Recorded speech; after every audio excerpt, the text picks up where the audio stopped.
Welcome to another edition of the Tell the Truth podcast. This is your host, D. Taylor. Yep, that's her. Remember, like, subscribe on our YouTube channel, Tell the Truth podcast. Instagram, Tell the Truth podcast. Instagram, Hawk Status Fitness. Instagram, DE Taylor on all the D Tay 68. DE. You got it. T-A-Y. You got it. 68. Yep, that's me. Moonshine Mine on Instagram, Cayenne Taylor on Facebook and TikTok. All right, don't forget to share all your stuff, Tang. Share the things. Yes, I will. What is happening? Hey, Relly Rail. Rail. The camera blanked out. What didn't you do? Or what happened? The camera went back to a white screen. Please pause, guys, while our engineer the engineer has takes care of all of the necessary things. We got it. What happened? Well, we got to hit. This one just stay from here too. Huh? Can you stay? Do you love us? Can you stay down here just in case we have technical spend some difficulties? time with us? You can't just leave us. You keep leaving us and stuff just happened and then we lost and we don't know what to do at that point. Just clear out the mess from the chair or come over this Don't side. tell the people we got mess in the chair. It is mess in the chair. Everybody got a chair that got mess in it. I don't care who you is. You got a mess chair. Unless you just moved in, like I got our guest. They just moved in. Come So on, we congratulations on their new home, new humble abode. And so we have. I told y'all during the summertime we take breaks because we like to vacation, we like to chill, we like to get all our stuff straight, and we enjoy spending time with each other. It is nice outside. The outside is fully and completely open, and we are thankful for that. Even though they got that variant that's out there right now causing a little bit of about trouble. her. We don't know her. We don't know that variant. We don't know her. Look, it's funny how the word variant is now really alive, and then in the Loki series we got variants too. So nobody used it. Yeah. So we're gonna get right into it. Have you shared? Not quite yet. I was waiting for the technical difficulties to because we need to get share. it together. We need to share. Why is my hands up in the pulse? Praise God. I'm praising the Lord. I'm praising the Lord in the YouTube. I'll do it after you finish, so one of us can keep it pushing. Okay. Well, go ahead and talk while you. Well, we're gonna go straight into our topic for today. We won't be sharing. It's 2 shows now. We haven't shared any trash with y'all, so. Well, we got to get to the trash. So we'll catch up on trash. I think we will not be here next week. Vacation. So the following week we can catch up on trash. If it's anything anybody wants us to talk about or discuss, actually, 2 weeks we'll have an open discussion and catch up on some things. That's what we can do. I want to discuss the Bill Cosby versus. We'll hit all of those areas. The other girl, what's that in girl 2 name? weeks. The girl that be drugging people and robbing them. I think he's trying to refer to Cardi B. Yeah, that's what I'm talking about. She be drugging people in cars. She ain't went to jail yet, and straight up. So we will cover that topic in 2 weeks and catch up on. So like I said, if it's anybody, please email us, telltruthpodcast at gmail.com. Hit us up if you have any topics you want to get into in 2 weeks. I'm going to keep stressing that in 2 weeks.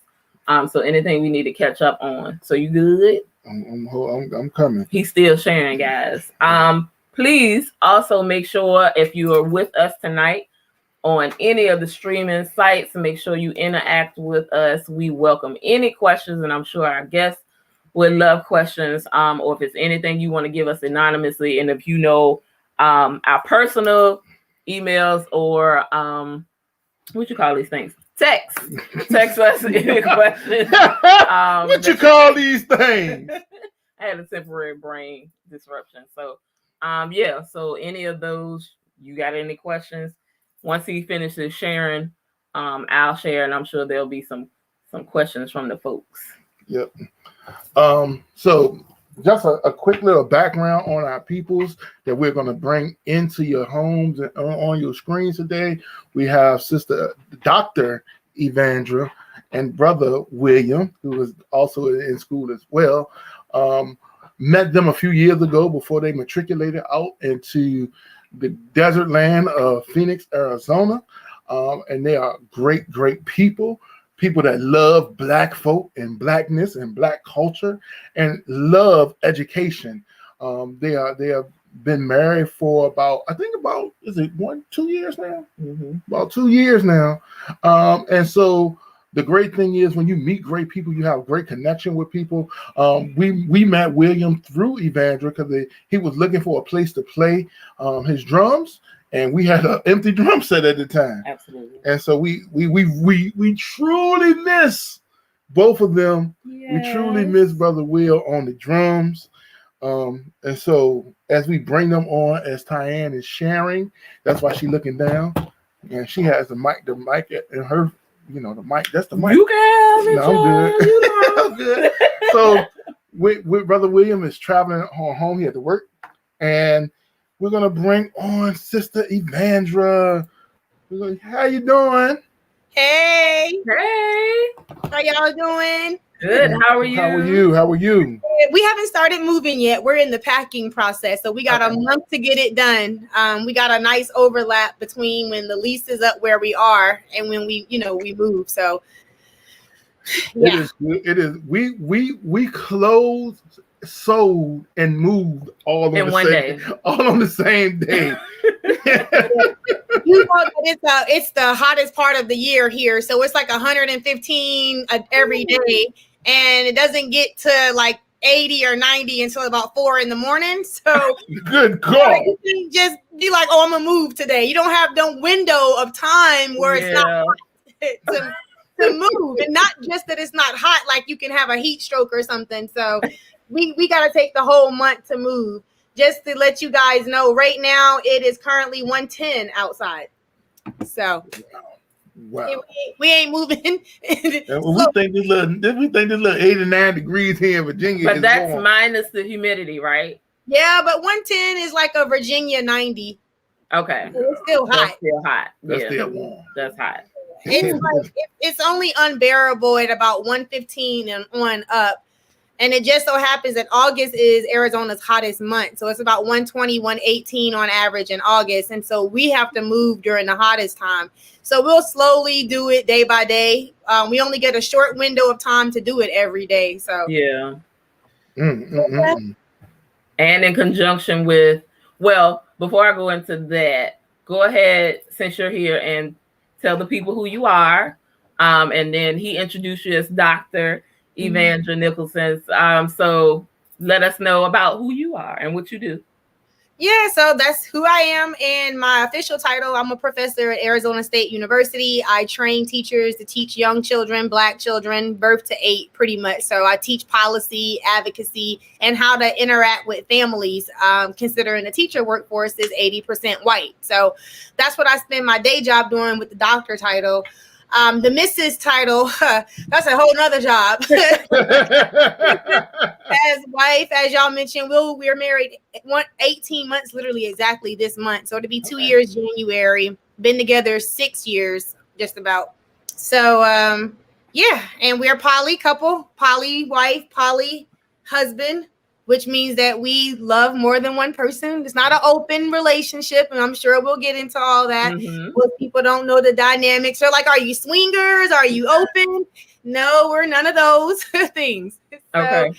That's it. When William comes, we'll probably be running short on time. He's the mister. His day job is in finance. He's a branch manager at a bank, but he's currently in school to get his bachelor's of education. He's trying to decide which route he's going to go with it. Teaching just don't pay enough. He would love to be a teacher, but his money would just be travel money. So that little 50,000 ain't gonna do nothing but help us travel. So if he chooses to go the teacher route, that's where he'll go. But he's hopefully thinking maybe continuing to master's and maybe PhD and being a principal later in life. So that's his trajectory is and who he is. What the people really want to know is how long. I know y'all just bought a house, but when y'all coming back to Listen, the only thing that's on the East Coast for us, for real, is our kids, and they both happen to be here right now. So we don't really have too many intentions on coming on the East Coast in a given year. You know, like maybe Thanksgiving, maybe a Christmas, that kind of thing. But it's just a dark cloud on the East Coast, and a lot of things that you get normal to are really not, like the fact of living in scarcity, living in fear, not being free. Like I'm a free Black person in America living out here. And that's like really, really difficult to say to people, but like it truly is. We've been living in Arizona 2 years. And in my community that I drive amongst every day, I've seen a police 3 times. Wow. Like that's every day, you know, going to the mall, going to the club, you know, going to the grocery store, like literally. Like, and it's just this, there's like a grocery store on every corner, right? Like it's just little stuff like that. Like living in Richmond, we had the Kroger at VCU, the Kroger in Carytown, the Food Lion on Williamsburg Road. I shouldn't know where all the grocery stores are. Right. Okay? Right. Yeah, we kind of agree with that, because when we moved over to Arrested, the plethora of grocery stores that we have over this side of town is crazy. I'm like, everywhere I turn around, I can get some fresh food. Yes. It's a beautiful thing. It's just like, so coming to the East Coast, it's just they have you living in a sense of fear or scarcity that you don't really need to be feeling that level of stress as Black people. You know, our ancestors passed down enough of that stress to us that we would like to be as free as possible. So yeah. No East Coast, basically, is the answer to that. I knew the answer to it, but and I get it. We got this big old 2,000 square foot home just for people to come visit. So okay. Well, we will be there in the end of September, early October. But y'all will be in Nevada, right? We'll be in Nevada. Well, it ain't that far away. If we need to catch a plane for $50-$60, we might do that too, to come holler at you. Yeah, for sure. We can come holler at y'all, but we don't have a reason to ever want to leave home now, you know? So I get that. I get that. Hey, like I tell people all the time, if you can get away from the East, or even just from Virginia or Richmond, if you have that opportunity, go and see the world, go live somewhere else, you might just love it. And we have our oldest, he came back from school, you know, just struggling to find some work down where he was at. And he is really trying to escape again. And I'm really hoping he does. Yeah. And then like, even with jobs out here, there are so many jobs out here. Like every industry, every field is jobs out here. Like there's no unemployment besides the people that's trying to run that unemployment out. Right. Till September. Get it where you can get it. That's what I say for right now. Shoot. Yeah. Well, we're gonna jump on in, if you don't mind, and then we can finish. Well, then later, you want to get started with the questions? Well, explain to us. You kind of hinted on it just a little bit in your intro. The differences between a poly relationship and what it may be perceived as.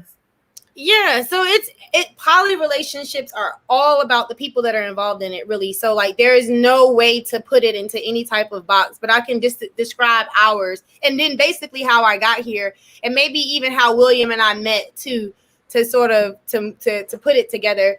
So when prior to meeting William, I had always considered myself bisexual.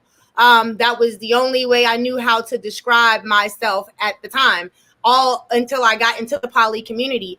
And I say that to say that every male that I had ever dated, I always had a girlfriend. It was just from the beginning of time.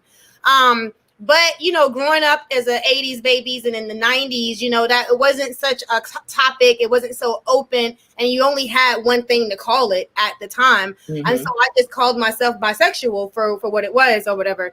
But and then anytime I would date a guy, like it was important to me that the woman that I was with was also with the guy that I was dating.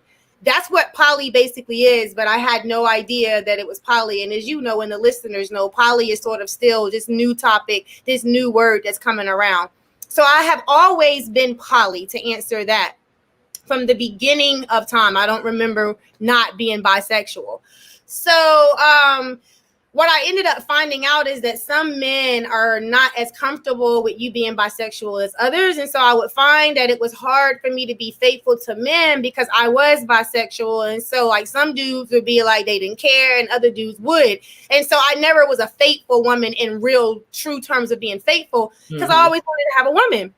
And so when I met William, I had been single, not dating, not even having sex for about 2 or 3 years prior to meeting him. I was in a really bad relationship with someone that took advantage of me, and I was just really over dudes. And so I was solely only talking to women at the time. And so when I met him, my therapist, I was seeing a mental health counselor, and she suggested that I date. She was like, part of being human is that we date, you know, it's like what we do. And so I was like, okay, I'll try the dating thing. And so like in December of 2015, somebody had posted this post on Instagram and it was 4 dudes in it. And I went and clicked on each dude and William happened to be in the photo. His name was tagged. So I sent him a friend request. I was like, he's kind of cute, you know, sent him a friend request. And it was December 26th to be exact because he messaged me and was like, thanks for the ad. And that was it. So on February the 11th, 2016, I woke up at 7 in the morning and someone had shared some spam porno to his Facebook page. And so he was like, who the hell shared this with me? And at the time, since I'm all into politics, I never had nothing like that show up on my timeline. So it jumped out to me. I'm like, what is this on my timeline? And it was that dude, right? And I was like, oh, shit, that's the dude that I added, you know, and I'm trying to date or whatever. So I don't know how to really engage it. So anyways, I sent him an inbox that morning, February 11th. It was 7 o'clock in the morning. It was about a 5-minute conversation. And in that 5-minute conversation, he just so happened to tell me where he lived, the city, which was in Petersburg, and where he worked. Not the physical location or the address, but the company. Well, y'all know Petersburg is small. It wasn't but 2 places it could be. I was working for Bernie Sanders at the time, and I just so happened to have to go to Petersburg that day. So you guys understand, I haven't been dating in a long time. I'm trying to do this, and I'm not wasting no time with it. So I'm like, shit, boom, I'm going to Petersburg. I'm just going to pop up on the dude at his job. So I pop up on William at his job. It's like 7 in the morning. Go for what you want. Go for what you want. Please educate the women to go for what they want and stop playing these games. Oh, you didn't see the look I gave you. Oh, you didn't see this or you didn't read it. No, go for what you want. Listen, I asked him all the things that were deal breakers for me. I asked him, was he single? He said yes. I asked him if he had a kid. He said yes. And I asked him if the relationship with him and his daughter's mother was positive. And he said yes. I didn't want to date a man with kids, but if the relationship between the mother was positive, then I would make an exception to my deal breaker. And so those were the 3 questions that I asked him. And I asked him out for coffee, actually. The reason I asked for coffee is because my father told me, if you ever ask a guy or a guy asks you out, you never ask to go to happy hour, ask to go for coffee. If the guy suggests a happy hour as opposed to the coffee, then that's not the guy for you. He said, if you ask a man for coffee and he accepts your coffee date, then that's the man for you. So I asked him for coffee. He didn't say coffee. Like, he wasn't shocked or thrown off. He said, sure, I'll have coffee with you. So anyways, to get back to it, 7 in the morning, we met. By about 3 in the afternoon, I was at his job. Like, walked in, hey, and we've been together literally ever since that day. Ever since that day, we've been together. There hasn't been a time we haven't been together since that day. He went to Texas for 1 month, and that was it. In these past 6 years, we've not been together for 1 month. So that is how we met. Back to why I got to this story. When I met him and what I explained to you earlier, I told him straight up, I said, listen, I can't be faithful to you if you're not okay with me being with a woman. So like I told you guys, I had gone through this period of time of being by myself. I was tired of not technically being faithful because I'm big on, you know, being faithful. And so I wanted him to know up front, like, I can't do it, right? Like, there's no way that I cannot be with a woman. So I'm not going to be faithful unless you're accepted. And so the only sort of frame of reference he had was Sister Wives from the TV show. Yeah. Oh, Big Love. that was his only frame of reference. William is not poly technically, right? And even to this day, I would say he's not poly technically. William could just be with me and be totally okay with just being with me. Mm-hmm. But he's open to the poly lifestyle and relationship. And so when I date a woman, the way our poly dynamic is set up just for us, I'm not interested in men at all. I have no desire to be with a male at all. I lucked out with meeting William. And people, I always say I'm like a married lesbian, because like William is just really, really has a lot of qualities, and that it's very feminine, not like in the homosexual way, but he's very emotional. He's very sensitive. He's like, it's just like being with a woman, but he's a man. So it was easy for me to sort of be with him for that reason. If he wasn't that way, I don't know if I would be with a man unless I would have found one that was that way. And so, he was like, sure, I don't mind you being with a woman. Like I said, I have no desire to be with a man in no shape, way, form, or fashion. I'm not attracted to dudes like that. So our poly relationship, there's never the question of, well, do you get to be with dudes? Like, I don't want to be with dudes. And so when I get asked that question a lot of times, it's like people assume that because my husband is with a woman, that I should have the freedom to also be with a man. I don't want to be, right? There's no freedom that I need there. And it's so hard and frustrating for people to understand that. Mm-hmm. It seems like it's always this, it has to be a balance or it's a competition. That's not my desire. So there are women who desire both sexes equally. I have zero desire for the male sex. I don't like them. I don't want them. I don't have no desire for them. So I hate when I get asked the question, well, do you get to be with a dude? Like, I don't want to be with a dude. So that's our dynamic. Yeah,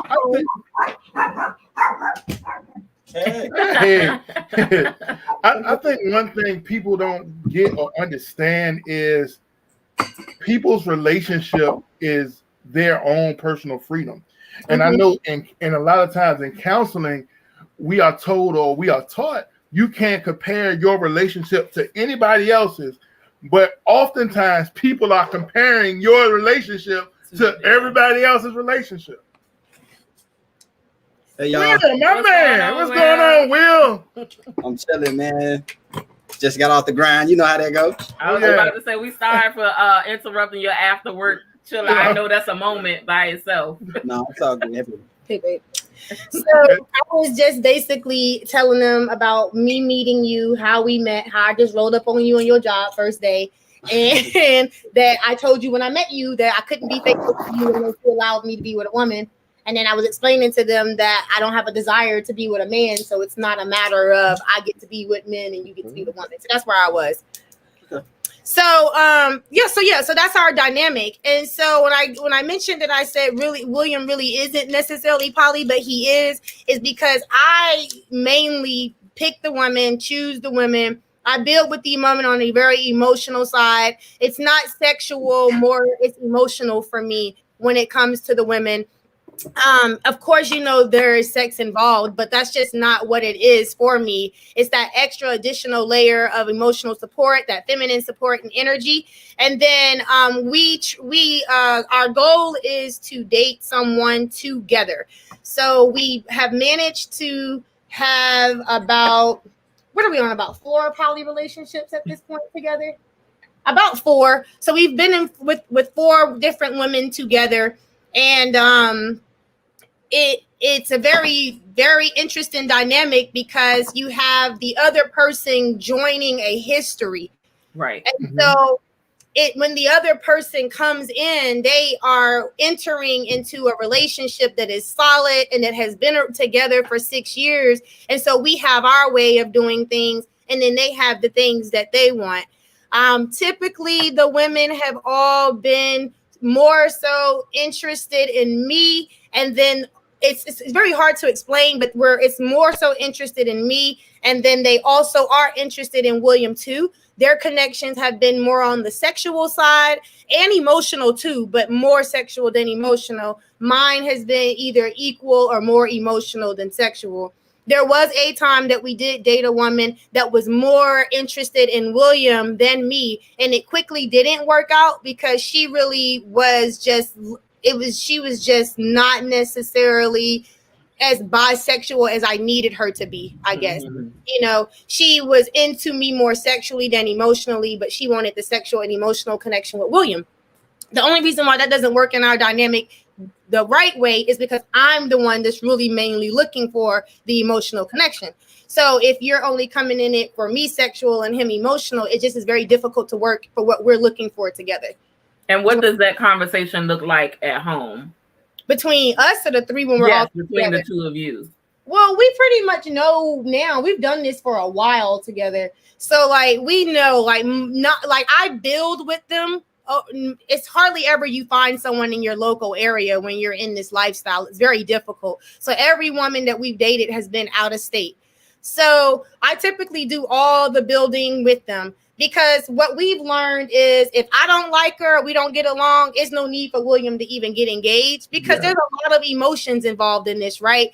And so he gets attached very easily. And I just hate for him to build and get attached to a woman that they are vibing, but me and her aren't vibing.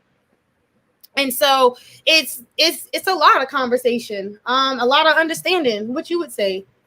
The most important thing is communication, and just setting your boundaries and setting your your do's and nots in certain things, and just overly when it comes to like women when I'm engaged with them or whatever.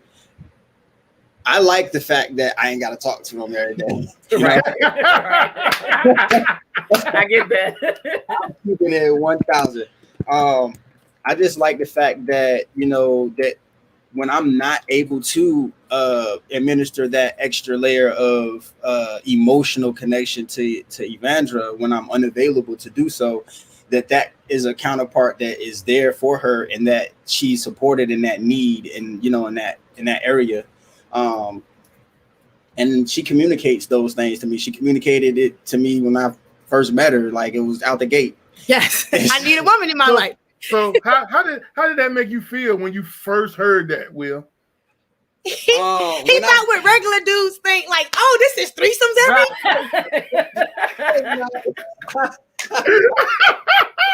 That's supposed to be. Oh, shit. I like girls too. That was my how would you infer that? That just means how you like girls, right? Too. Hey, I mean, I just was letting you know that I support that. I'm there. I support that. I 110% support your decision. Yes, for sure, definitely support that. But yeah, it was very interesting at first. It was one of those type of situations like, am I getting pumped right now? Hold up, somebody about to hop out. Right. Well, we don't believe that's real. We don't believe it. While I'm bugging it and get me on camera right quick. But it's just loyalty plays a huge part in it, man. And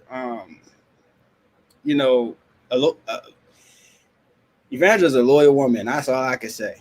She's loyal to me. She's loyal to our relationship, to our marriage. She just is strong in that area. And I have been betrayed a lot.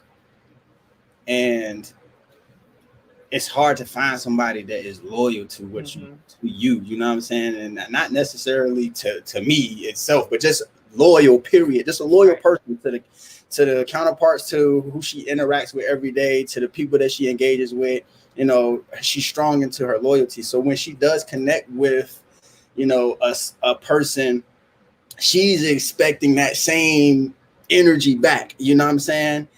And I don't know what's up with some of the women in the day's time right now, but they just not all the way there where they need to be. Don't say it, Will. Go say it. Hey, on this podcast, you can say it how you feel it. Say it with your chest. Say how you feel on that.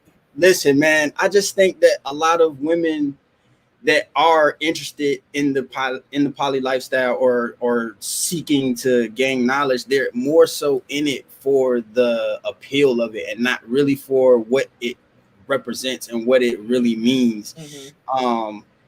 You know, it's a learning game. You got to learn along the way. You don't have all the knowledge the first day, so you know, you have to communicate. You got to be open. You got to be honest too. Like, you got to be real with what you got going on. And if that's something that you're seeking and something that you're looking for, don't play with it. You know what I'm saying? Because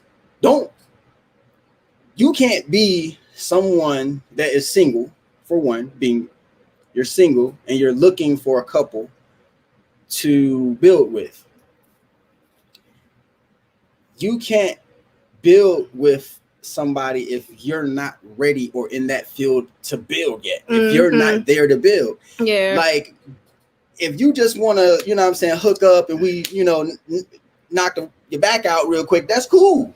But if you are really trying to build, you got to have something to bring to the table. Yeah, that's the part too. It's like bringing stuff to the table, you know, like our last relationship we was in was a really, really, really strong relationship. It was like perfect for what we were looking for. The woman had 2 small children. So we would love to meet a woman that have small children where their father isn't actively involved. That's really, really important to us because we have 2 kids, but our 2 kids live with their other parents. They're not here with us. And then I'm not having any more kids. And so we don't have kids together. William doesn't get to father. So we're looking for a woman that does have small children that he can father those children. But that it only would work if those children's father isn't involved. And so the last woman we were with, that was sort of the situation. She had a 2 and a 3-year-old when we met her. Well, a 1 and a 2-year-old when we met her. And the 2-year-old turned 3.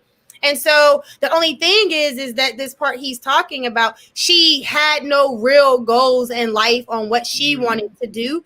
And then she also wasn't the best mother to her children.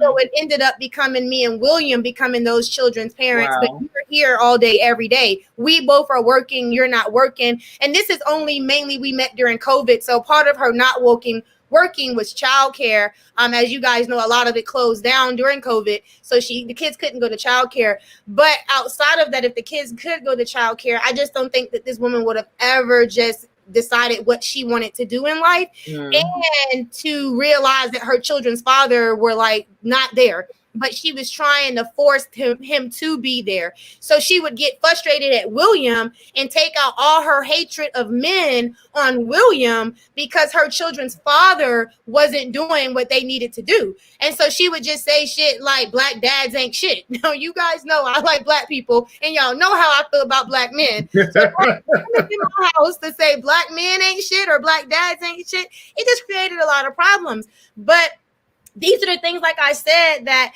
happens, right? It's just like monogamous relationships is no different in that sense. And then another piece I wanted to add, and when I talked about at the beginning how I used to be bisexual, well, very quickly I realized that it wasn't just sex for me either, right? And when you just are bisexual, that is what it is. You're interested in both sex sexually, right? And so I've gotten tired over the years of just having these sexual relationships with women, and that's all it was. Like, it just was sex. And so meeting him and him being open to allowing me to do it, it was important. Like he said, I am extremely loyal to William. Like, it's not imbalance. I don't need a woman 80 and need him 20 or need him 80 and need her 20. I need them equally 100%. Like, they have to equally be there. Like, there is no way that I'm giving him up for a woman, or there's no way I'm, the opposite way around. It just won't fit for me. And so, like, the woman, when she comes into this, she has to know what it is that she really, really, truly wants. Like he said, they be single and then they be looking for a couple. And sometimes they just looking for another woman's husband, like on some real shit, right? That's what they looking for. They come in like, oh yeah, but what they looking for is another woman's husband, because as you know, in the cheating world, that's what a lot of women are looking for, is another man, another woman's man. And people always try to make it seem like it's dudes that be cheating, but it's these women out here that be cheating. And like he say, the men be betrayed so much that they don't even know who to be faithful or loyal to. So it's not that they be cheating, but like y'all out here not being loyal, and like the men make the woman. That's how I see it. So that's my caveat on that. But yeah. So right now, like just for example, I'm talking to 2 women on a daily basis, and William is actually talking to 1 woman by himself right now. This is actually new for us because we met a woman together, but she's more interested in William than she is in me right now. But she's interested in both, but her interest is definitely men. When I asked her the question, are you interested in women? Her response was, I don't swing that way. So, but we continued to engage with her, and she showed that she does have interest in women to some degree. Okay. We don't know what level that is yet. So he's actually kind of talking to a woman right now solo. When I say solo, we met her together at the bar and they exchanged numbers. I don't even have her phone number. You know, they communicate, they text, they talk whenever. I ask him periodically, have you talked to Cheyenne today? You know, or something like that, or whatever. Has she hit you up? But I don't know what they talk about. I don't know how frequently they do talk or anything, because they have to build an organic relationship. And if I'm asking questions all day, every day about it, or if I'm texting her about it, like they can't build an organic relationship, right? And then the 2 women that I'm talking to, I'm same thing. He don't have either one of their numbers, and I talk to them every day, and I communicate with him like some of our conversations or what's going on in their lives. And again, one of the women has 2 small children. They're 1 year old and 2 years old. And in this situation, one of the fathers has passed away, so he's not there. And then the other one is serving some time right now. So they don't have a father right now. And she would love for her children to have a father. So poly is really about being able to support a dynamic that is healthy for everybody, right? She needs a father for her children. He would love to father. I'm looking for a woman that I can build with. She's looking for a man to build with. So like that's a perfect poly situation. She's went to college. She knows what she wants to do. She's into fashion design. She wants her own house, you know, things like that. She's looking to have her own solid life, but build with us at the same time.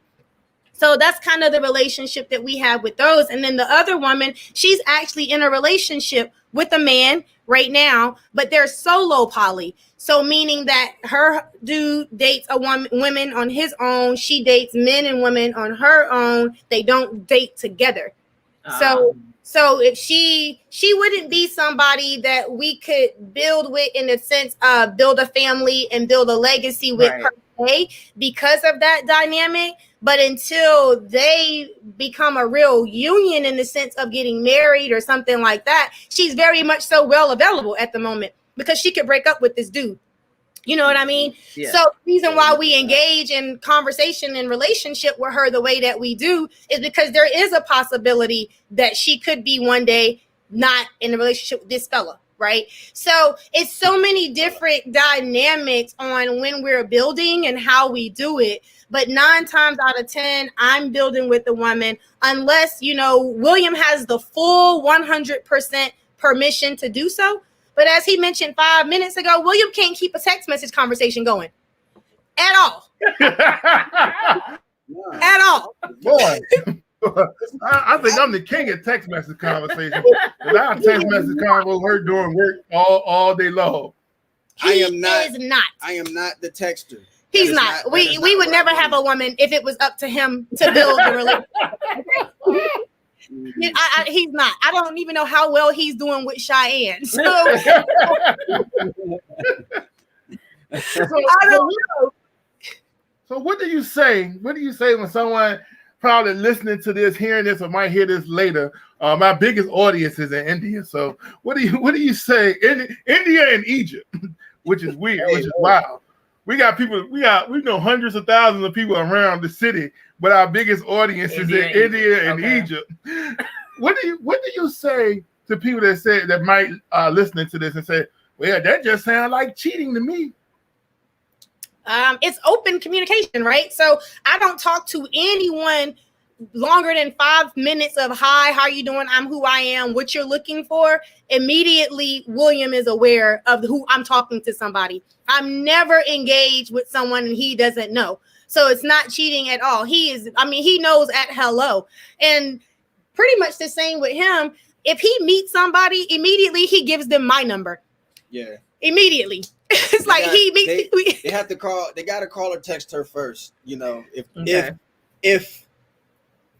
if I am, you know, meeting a woman on my own, or if she is, you know, engaging into me and I'm by myself, you know, I let them know, like, hey, right up front, like, hey, how you doing? Yes, my name is William. I'm married. Da da da da da. And when I go down what it is, and you got either one or two options to rock with it. You take her number and text her, or I holler at you later. Okay. It is what it is. Right. Now, we were a solo poly couple because there are couples like I described, right? Both individuals are poly. They don't date together. They date separately.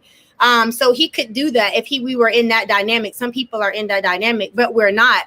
Part of our boundaries is that we do everything together. You know, he doesn't have the free, open permission to, and it's not like open permission because I don't control what he does, but our boundaries would be that all the women that we're with together. It's not as if he's leaving and going over their house or I'm leaving and going over their house. We're always doing these things together. The emotional connections are different and the organic connections are different. Those are complete separate. We don't need to be all in the mix, right? But the sexual aspects, the intimate aspects are together. Now, if we are dating a woman, then they go on their own dates together. They travel together. You know, me and him do our thing together. No, those moments don't have to be together, right? They wanted to go out to a date and have dinner and go to the club or whatever, maybe get a room somewhere or something, you know, then that's what they would do because we're all dating together.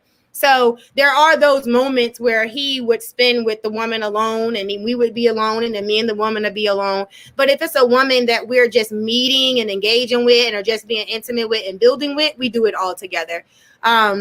If we see that it's going to be a longevity type thing, then yeah, go ahead and, you know, y'all do y'all's thing. We do our thing. You know what I mean? All together. So it's not like that's not an option. But if he's just going to randomly meet a woman, like, no, you're just not talking to him by yourself. Right? Like that's not part of our boundaries at all. So that's what I would say why it's not cheating, because we're both aware of everything that's going on. We have set boundaries in our relationships. We're not open meaning that you don't communicate to the other person or you can just go off and be with who you want to be. We're not open. That would probably be more so considered solo poly for a couple if they put themselves in the poly community, right? If they're not in the poly community, they probably would just still use the term open. But within the poly community, that would be a solo poly couple. They're both poly and date separately. We're not swingers because I don't have sex with another woman's man. And he's not having sex with another man's woman unless it's, like I say, in a poly sort of dynamic. And that woman is solo poly to that man. So that's why we're not open and that's why we're not swingers. If that clears that up for the audience.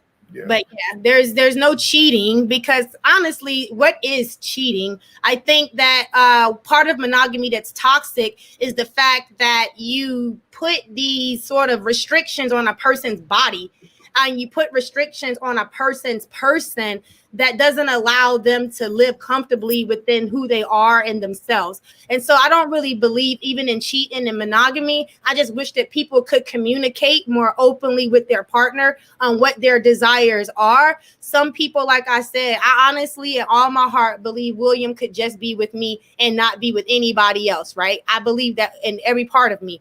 But that's who he is. If that is not who you are, then communicate to your partner what those needs are, but then make sure that those relationships and lines of communications are open so that all people understand, you know, what is going on, where are you, you know, it has to be open. Everybody needs to be aware. You shouldn't be feeling like you're sneaking and doing something behind somebody's back, right? And I think that's just a respect for person outside of relationship context of any kind. Just respect your person and allow that person to be who they are in their skin and allow them to love how they love. Like I love to love. I love love. So giving love to more than one person is part of who I am as a person. No sex, right? Just the ability to love and to fall in love. That's me. I love to love on William 100% all the time. I don't care who's in the picture. He's getting all the love. That's just who I am. I love love. So I wish that people in marriages and relationships would just see respect for their person and what that person needs. You don't know what a person's traumas were. You don't know how a person was loved when they were brought up, how they were not loved. And so you don't know what they need as an adult to fulfill that part of Maslow's hierarchies of need. Love is there. And we all need whatever love and whatever dosage that we need it in to even just live and survive and be humans. And so many people have lumped love with sex. And I think that where we go wrong is to make love and sex equal, and they're just not even the same things. It's like loyalty and trust, or loyalty and honesty, right? Those are not the same things. You can be loyal to a person and lie to them, right? It's just not the same things. And so that's where I feel like relationships fall short in understanding polyamory or monogamy is like love is not sex.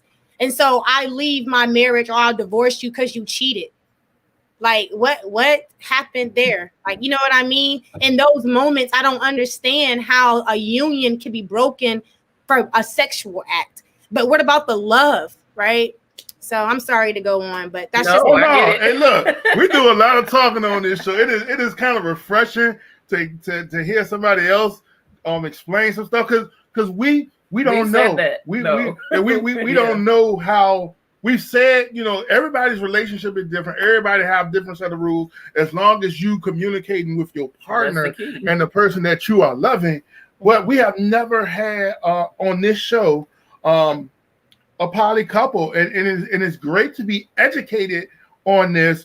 And also, I think people are afraid to communicate with their partner because of the judgment that somebody that one they love might have against them for being open and communicating with them. You want to know another thing that is, the thing that men have a problem with communicating.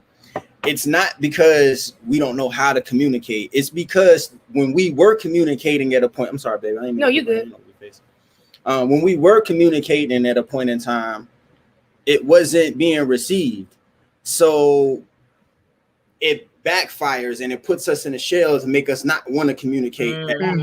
And so when we are not in that capacity to be able to exert, hey, what you said about me the other day, it made me feel uncomfortable. We're not in that space to do that anymore because we're supposed to be men. We ain't supposed to be able to do this. We're supposed to be able to do that or have to deal with this because we men, right? Well, and also not just men, though. A lot of us are socialized into monogamy. So for your man, particularly to say that they're interested in someone else sexually, it just sort of goes completely against how you've been socialized. And you immediately think that another woman is going to come and take your investment. Is sort of how you look at it as women, and maybe men might look at it the same way around too. But I do find that as a woman and being around women and talking with women, that it's this fear of a man that is perfect. He brings everything that you need. And then another woman coming and taking that woman because her coochie obviously must be that good that she gonna take your man, right? Like that part about it. And or if you are loving that man properly, a man ain't gonna leave where he's being loved at. You know what I mean? I don't care how good the coochie is. Like, he's not doing that. And once again, that's putting sex and love together. And so I understand what he's saying about being a man, but we have a lot of women and men being raised by women in these single mother households. So single mothers are only teaching their children, you gotta find someone that can either take care of you or take care of yourself. And you don't need to be with nobody that's going to be with you and out here, let's say, laying up and making babies somewhere else, right? And this is almost generational because now I don't believe people even think this way. But at a time, it was about having two families somewhere or, things like that in a sense. But if back to what I just said, the point that I just made, I've never known any male to leave a place where he's being loved because one, America is hard on the black man, and there's a lot of hate for the black man on a psychological sense. So if a black man finds a space where he is comforted and loved in, he ain't leaving that space. And us as women got to recognize that. And I'm not saying that us as women aren't hated on or receive the same type of societal pressures that black men receive, because we do as women, but we as women also have each other a lot more than men have each other. We have those spaces, we have those groups, and we don't have the stigma on creating space to be vulnerable, whereas there's stigmas for males to create space to be vulnerable. And so psychologically, a woman just needs to love a man and leave all the other worries behind, because if she does, he ain't going nowhere. Like, it don't matter how much the carrot's dangling, boo. Love outweighs the coochie every time. You know what I mean? And I'm not saying that sex doesn't matter in a relationship. Sexual chemistry does probably have some weight in a relationship. So you do want to make sure that you do have the sexual chemistry. But if the sexual chemistry isn't there, but the love is there, even if he step out, boo, he always coming home. You know what I mean? Who said it best in the 80s or the 90s? Love should have brought your ass home last night. That's one thing. You are really dropping dimes, you dropping a lot of stuff on us. And I like what you said, is just the fact that men, as Will said earlier, men, when we were vulnerable, we got hurt, we got cut off. And then we were taught by other men not to be vulnerable again. Yeah. And it takes years for us to come to a point where we can be vulnerable amongst each other and with the women or the person we love. Mm-hmm. Absolutely. Yeah.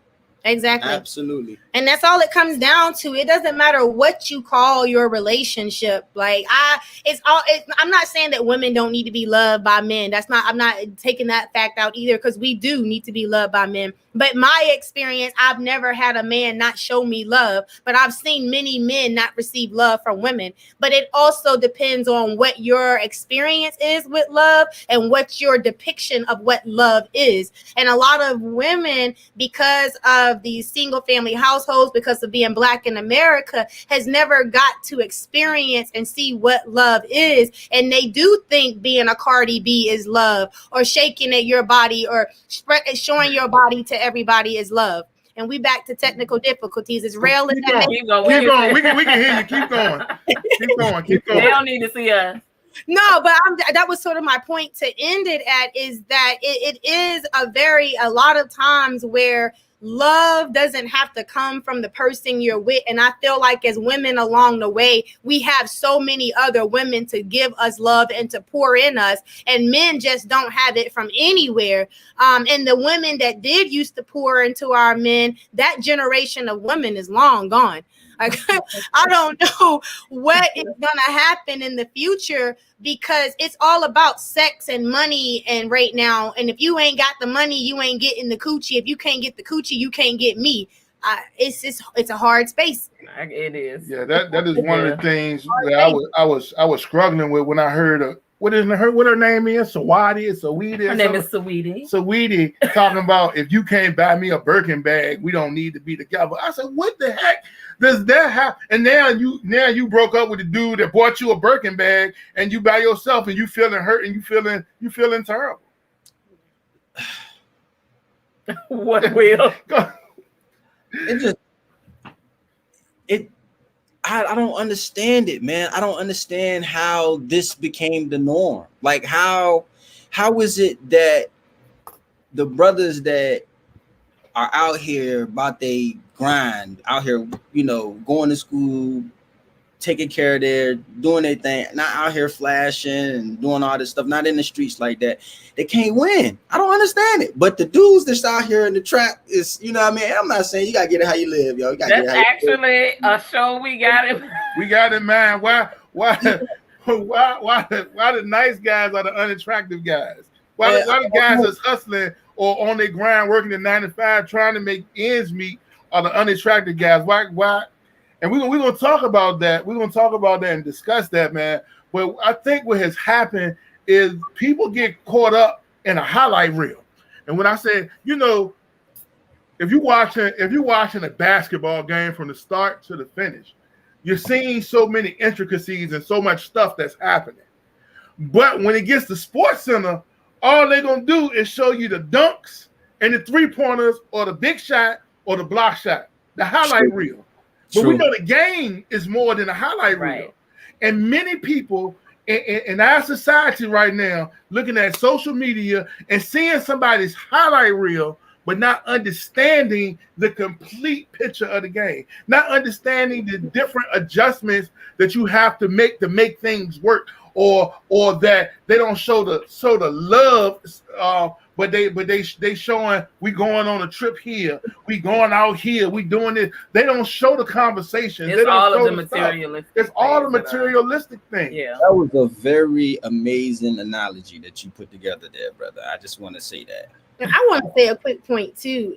I think the women are evolving in a direction a lot faster than the men are. And what I mean by that is that men truly are still looking for the woman to take home for mama. And the women are way far beyond being that woman, right? I don't think that there are men that are actually looking for who women think men are looking for. You know what I'm saying? Yeah. And so, like, even though he will buy you the Birkin bag, he can, but like he probably don't really want to take you home to mama, but he's buying you the Birkin bag, okay?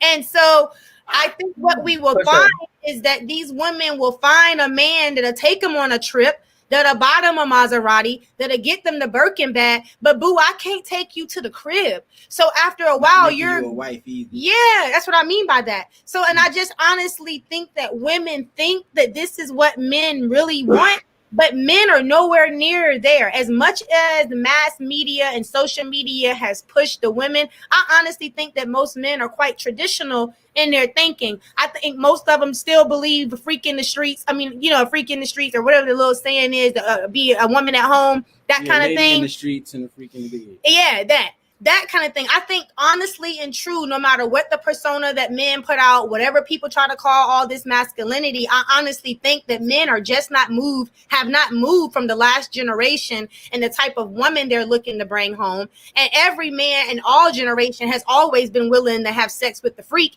And I think now that the women think because they're having sex is that man wants them. But honey, niggas been having sex with the freaks for a long time. Okay. They just been able to bring a woman home too because she been a freak in the right places. I seen a meme the other day and it said that men have become normalized to lingerie because chicks is wearing it outside with Air Maxes on. Yes.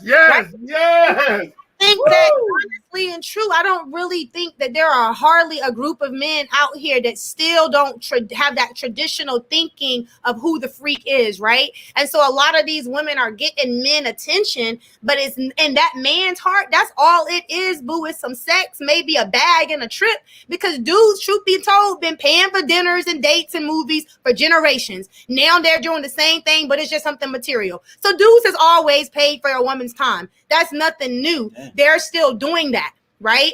But the women are thinking that that's the husband that's doing that. No, boo. Niggas been paying for the ass. Okay? Been doing it. You know what I'm saying? That don't mean you about to get wifed up, right? And I just wish that young women in general of today understood that sex does not guarantee you a life partner, right? Or stability. I had a conversation with a friend and he was like, you know what? If two people got together and all they made was $20,000 a year, that's a $40,000 household. And a $40,000 household is a pretty decent household if you're doing, managing that 40,000 good. And so the idea of being alone and being independent, yeah, that's true. You know what I'm saying? But like, even if it's two people that's only making $30,000 a year, y'all got a $60,000 a year household. So being with somebody is better, right? Even in the case of William, like I was being funny earlier and said he wanted to be a teacher. That little $50,000 a year, I know, compared to where my job is, like as a woman, I could look at him like nothing, but boo, that's $50,000 to travel. If I wasn't with him, I still got to pay mortgage. I still got to pay lights. I still got to pay car insurance. I still got to pay, car note, cell phone, if I wasn't with him, right? So if I was alone, I would have my same bills with my same monies, and being with him, we got $50,000 to travel with. You know what I'm saying? It's perspective. right? And I think women and men need to stop looking at the income or the source of income of a partner and look at how that income can add to whatever life that they are seeking to build. I planned all my life, if I was single or married, to travel. So I'm at a position where I have income that we can survive off of and travel on his. And it's just perspective, but technically it's not just travel, right? Because his money goes into the bills, but that's just at the end of the pot. Right. That Yeah. could be travel money, right? You know, and so for everyone that's like, oh, I'm independent, both men and women, if it is true, you would have the same bills regardless if you were with someone. Either way, Yep. yeah. You're going to be with someone. You got extra money to do extra things. It's like this idea that I'm gonna create a $100,000 a year lifestyle, but I only want to make $50,000 when I grow up, and now I got to find a man that made $50,000 when he grow up, so I can have this $100,000 a year lifestyle. No, boo. Have your $100,000 a year lifestyle and find your partner with the making the same or less or whatever, and just find what other life you want to live outside your house, right? Like y'all was saying at the beginning, you vacation, you travel, you spend time with family. Those are coins to do that. And I'm just adding this to the conversation because a lot of the times we are so choosy on what we're looking for and not even realizing that a $40,000, a $60,000, or a $80,000 household is better than a $20,000, a $30,000, or a $40,000 pocket. Any day. You're not ever going to have an extra bill because you chose to be with somebody. Amen. You're gonna have to buy all the things with somebody or not. It's like there's this thought that you only have to come up with half of what you plan your life to be. If you're single, you still would have to buy this stuff, right? Woo! Bills. Woo! What you gonna do? You going to a homeless shelter? With your Birkin bag. With the Birkin bag. Look. Anyway, Well, I appreciate last question. Before we Ingo, if you put all of this into perspective, like I said, like we mentioned a couple times, you all just bought a new house. Is Ingo in your poly relationship to form your village? Oh yeah, that is, like I said, the woman that we're talking to with the 2 young children who don't have fathers right now. Our goal is for us to all be together and William to father and raise her children with her and me too, and for us to be together all together forever, right? She would be a me in this relationship or a William in this relationship. That is the end goal. Our goal is not to have sex with various women or spend time with various women for the rest of our life. We're actually tired of that as a poly couple. We are looking to settle down right now. We are tired of being single, right? And if we can just find that other person, we would be so very happy. But the end goal is a village. And that is a woman that wants to have her own home and her own life and things and still be with us at the same time, but committed to us, right? Like it's what we want. It is. Well, we appreciate. I don't have nothing else to add. Yeah, there's a Jay said, can y'all teach a class? So you might have to make that happen. You might have to teach a class. Teach a class on what women should look for and what men should look for, and making sure you got to have your. If you want $100,000 lifestyle, go out and make $100,000 for yourself, and whatever the other person bring in is just bonus money.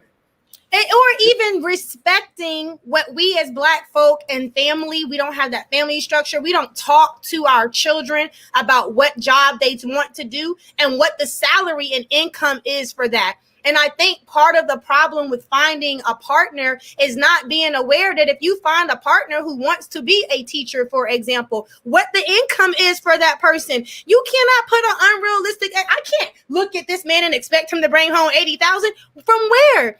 He wants to be a teacher. Is a teacher, am I supposed to see a teacher as not a respectful job because it only makes $50,000 or $60,000 at most?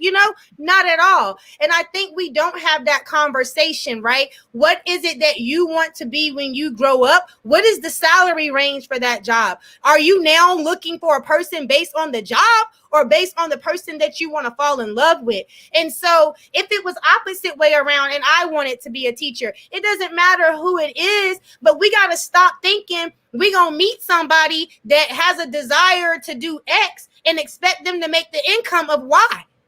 Right? I think that we don't talk to our children. We just recently talked to our daughter on the road trip. And we asked her, baby girl, what you want to be when you grow up? She said, I want to be a cosmetologist. No, matter of fact, that wasn't the question. We said, what do you want to go to college for? She said, I want to be a cosmetologist. We both looked at her like, baby, you don't have to go to college to be a cosmetologist. That's a license. But what you can go to college for is for business and get you an MBA so that you can take that cosmetology license and you can increase your income with that. Because otherwise, if you just want to be a cosmetologist, then you're probably going to find yourself working for somebody else or paying booth rent and not ever being able to take off work. You got to live like a business owner. So you got to pay extra for life insurance and pay extra for your retirement, as opposed to being a cosmetologist. And we know the cap on a cosmetologist income if you don't got that bachelor's degree, that business degree with it, right? And preferably an MBA, right? We as parents, we as the village, we got to. What happened? They froze up. Hold please, guys. Hold please, guys. I think it's on them. Yeah, that's on them. Oh my goodness, this has been a riveting conversation.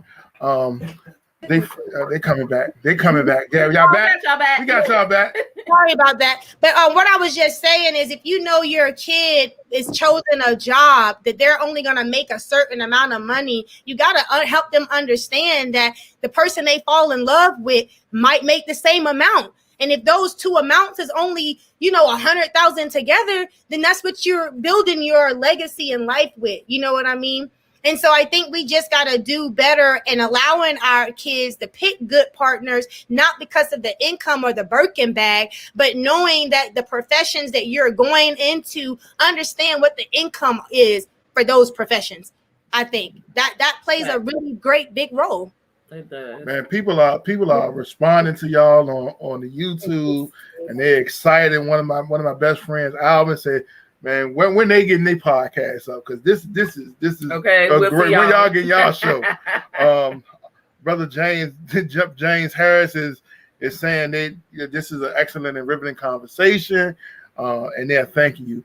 But we try to keep this at an hour, because when people go back to listen, they only can get their attention spans is like that. So we're gonna have y'all back, because I really, as much as I talk, I like to listen. I like to listen to people that have stories, and we certainly do. We begin this show. We miss you, Will, at the church. We can't wait to have you come back and tap on them drums. Guest again appearance is fine. And sing, especially at Christmas time. You got to come back and sing the song. Okay. For Tyrone. Tyrone got mad last year because he said the boy had stole my song and y'all ain't even got him to sing it no more. I miss y'all too. I really do. We're flying to the Bahamas out the 29th. We're going to be flying to the Bahamas, and maybe we can, whatever Sunday it is near the 29th. I don't know. The 29th, I think, is a Wednesday. So maybe that Sunday before, and we get back on the 3rd or 4th of January, maybe a Sunday near then, but we will be flying to the East Coast to fly out to the Bahamas. So it's likely that we could make a way. Yeah. Yeah, no, we'll make a way. And this ain't COVID season, so we not doing, every other Sunday no more. So right. We in the house. Back in full effect. Back in full effect. Where we go outside in the parking lot every other Sunday. Because some people still are not comfortable coming in. So we just want to make it available to them too. And we've actually had like 8 people that come and sit on their porches and listen to the word. And we didn't pulled in a DJ for a Sunday. DJ Folly. Shout out to Folly. She's listening to us now. She comes in and spins for us once a month. When I told somebody that, it was like, man, y'all are super progressive, aren't you? I said we got to be. We just don't know. This world is moving on, and a lot of times the church is getting left behind because they don't want to move with it. Yeah, for sure. Well, we love y'all. Thank you. Thank you. And also shout out y'all. If people need to get in contact with y'all or want to follow some things going on, shout out y'all Instagrams, please, if that's cool. Well, my Instagram is you can follow me at LyricSoLVA. That's LyricSoLVA. I'm on Facebook as well, under my real name, William Nicholson. And babe, I'm Dr. Evandra Catherine on all platforms. So YouTube, Facebook, Instagram, all platforms. I don't try to too much following on my personal pages because I post a lot of stuff and I got a pretty high profile job. But we know you don't miss not one word. That one word. I got a more public facing social media space for all of those who like to do follow the work that I do. And that's Dr. Evandra Catherine. If I didn't have such a public facing job, y'all could catch me on my personal, but for real, that's where I am. We got you. Deacon Tyrone chimed in and said, I love you, Will, and you coming back to Richmond, but you ain't gonna take no more of my songs.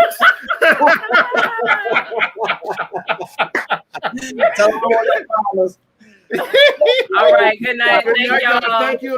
Thank you again. Thank you. No We appreciate problem. y'all. We love y'all. Love you. Love you. Peace. So that was Will and Evandra. We appreciate them for sharing some time with us tonight. Please, if you can, share the YouTube page, subscribe to the YouTube page. Our biggest audience are on Spotify, Google Podcasts. Share those things on your personal Facebook page. That helps us. It's only 2 clicks, copy and paste. There's only 2 clicks, or hit the subscribe button, and we would appreciate that. Please, thank you. And we're signing off. See y'all in 2 weeks. We're gonna come back in 2 weeks because we got to talk about Bill Cosby. We got to talk about Cardi B. We got to talk about some of the shows we've been watching. We got to catch up. And on the platform, we might be having a new show. My brother Alvin and Mark were in discussion of talking about the 40-year-old nerds. Alvin's 50. Alvin said, don't be putting this business out the street. Good night. 40-year-old nerds.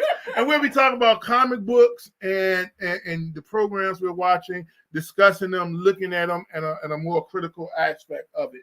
Love y'all. Good night. See y'all in 2 weeks, Good baby. night. Thanks. Also, we forget sometimes. Thanks, Rail, for handling our technical difficulties tonight. He's back. Such a handsome boy. I think he's very, very fidgety at this moment. He's ready to go. He's ready to leave.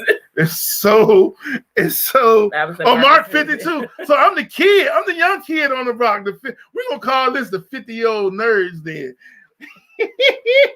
Peace, y'all. Love you. Oh, can we go out with some music? Can we go out with some music? They heard the music. But we still got to go out. We can't just stop. We got to stop just cutting people off. Listen, I cut people off. I know you do, because you evil.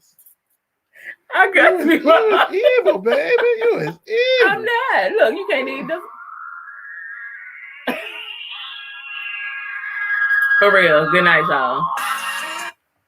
I don't even know how to cut it off. See? Wait a minute, see? That's why you can't get it together. Okay. Can you cut them? Let the people go to bed. They going. They leaving.